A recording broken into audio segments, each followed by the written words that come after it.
Hey, what's up, y'all? Weekly update number 15 or something. So what's new? Well, this week went pretty well, I'd say. As far as on the playing front, I actually managed to get 20 hours in, although my goal was 25. But I did manage to get 20 hours in of play, and I ran really, really well. I think this week I won about 20 buy-ins in maybe about 10,000 hands, which is obviously a pretty nice run. Pretty unsustainable as well. But I feel like my play was also really good in these last couple of days, so I felt really good about it.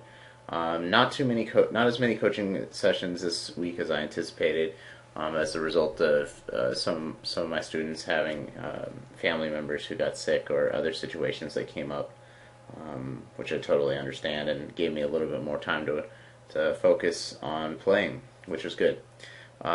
Spending a lot of time answering emails, which is just something that comes with the territory of being a coach. Probably spending about 10 hours a week just answering emails, but well, that might be a little bit of an exaggeration. But the other stuff I did last week was, well, my future brother-in-law came over and he stayed for about 5 days. So I was hanging out with him a bunch.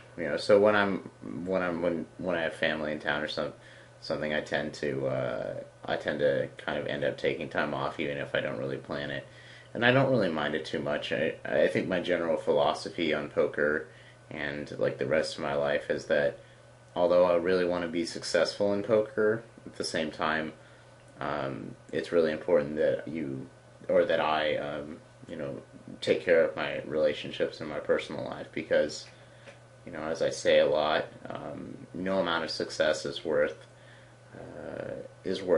messing up the relationships in your life, because ultimately the relationships are the things that matter in the long run. Having a bunch of money that you can rub on your titties and having a bunch of money so you can, and status so you can do a bunch of stuff is, yeah, that's all cool, that's great, but that's really, I mean, I guess it might sound kind of liberal to a lot of people, but it's really not worth it if you're not feeling good about it. So that's kind of like my philosophy on family and family and friends, and you just got to make time for them, because they could die at any moment. You could die, and so yeah, work hard on poker when you're doing it, but when you're not doing it, make sure you're there for the people around you.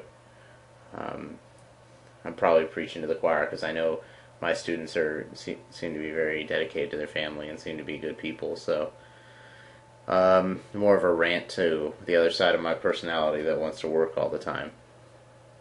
So stuff that's coming up for this next week. I'm nearly completely done with my volume that I set with my coach. Got about 5,000 more hands, and the results have been pretty good. Working with Homie G30, he's a great coach, and I've learned a ton from him. But we're going to have our last couple sessions this week, and I'm going to be wrapping up the hands this week. So we'll be done for now with coaching this week. But the good news on that is that since I'm not going to have to play such set volume, at least for a couple weeks, I'll probably be taking it a little bit easier on the volume before I probably do another similar deal. But at least for the next couple of weeks, I'm going to be working on some videos, something that I haven't had too much time for since I started playing more frequently. So I'm going to be working on a couple of new videos. One is going to be a pre-flop combination trainer, which is basically going to train. It's very simple. It's just going to train how memorization of like a 5% range is X amount of combos, and that equates to like this percent or this range of opening. And I think it's going to be pretty useful for both six max and heads up players. It's only going to be useful really for looking at pre-flop ranges and pre-flop opening ranges mainly. But I think it's going to be pretty useful.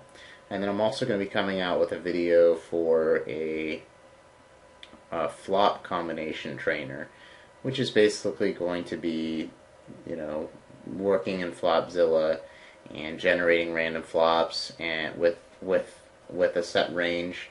Probably start out with simple ranges, and then adding up all the combos in your head. You know, seeing how quickly you can do them, checking your answer, and then doing it again, and basically drilling that. And the idea there is to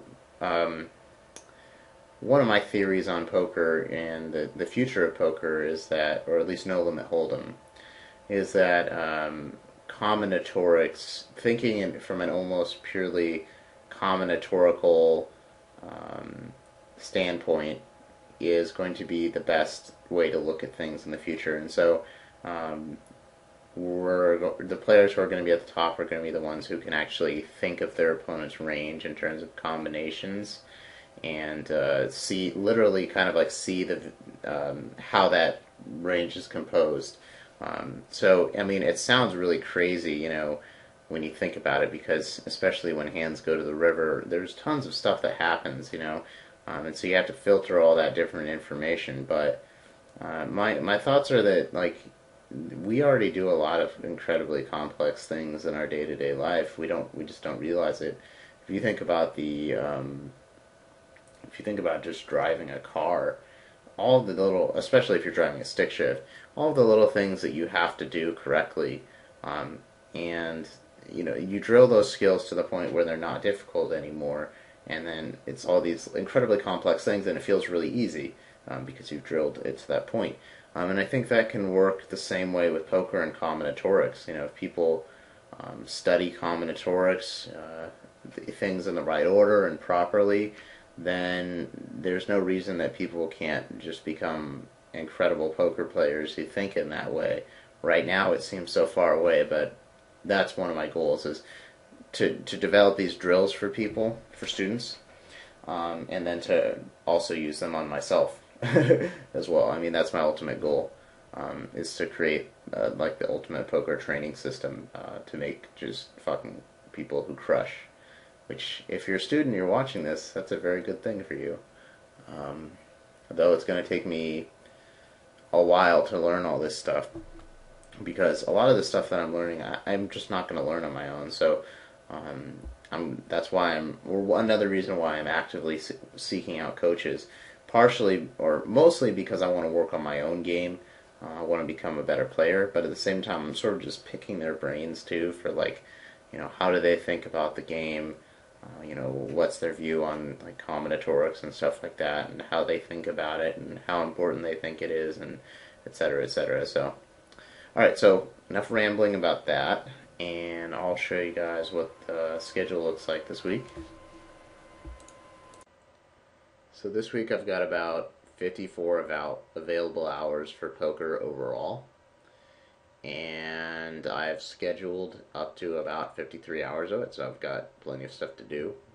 My goal is to play 15 hours this week. It's not too much, but a good amount for me. Coaching, I plan on, I already have 3 coaching sessions booked, and I do anticipate more probably. I've got a good amount of students right now, so if you guys want, there's spots available. Go ahead and take them. Studying, what I'm going to be working on studying this week is I'm going to be getting coached twice by my coach for about an hour and a half long each. Try to round up for that, though, because one thing I've learned with scheduling is everything is much more complicated than you would think it is. And it all takes more time than you think it would. I'm going to do the mental math workout and the equity trainer workout. I'm going to work on my combo trainer, or I'm going to do the combo trainer one as soon as I finish that, and I'm also going to do the flop combo quiz for an hour as well. So about 7 hours to study this week. Also, I'm going to be working on creating the flop combination quiz and finishing creating the pre-flop combination quiz. So those two things will take about 3 hours to make those videos, not counting the time it takes for the videos to process. And then the other thing I'm going to do this week is brainstorming for what my next move is in terms of my bankroll. You know, where I'm going to go, whether I'm going to be moving to European sites or staying on Merge, and you know what stakes I'm going to be playing, and just kind of like general planning of where I'm going next. And I think it's important to if you are excuse me, if you are using a structured scheduling program, it is important to put stuff like this in there once in a while. Time just to think about these sort of things, not like halfway thinking about it while you're playing, or just really a time where you can, I'll probably just talk to myself literally out loud while I do this, because that'll help me process through all the information and make the best decision. And then I'm going to have a meeting with a possible business partner. So yeah, a couple cool things, and then you guys can see my account balance there. It's not very big. So here's the schedule, and as you can see, lots of stuff to do. I'm going to be doing taekwondo, rock climbing, some biking. I'm trying to add in some more fitness, some more cardiovascular fitness type stuff. I'm trying to put my sessions, my days that I'm playing, in two big blocks, so that on Friday I have planned about 10 hours of play, and then on Monday I have about 8.5. And those are going to be the two main days I'm going to play, because I find I'm most efficient that way. So yeah, that's that, and I'll go back to the webcam.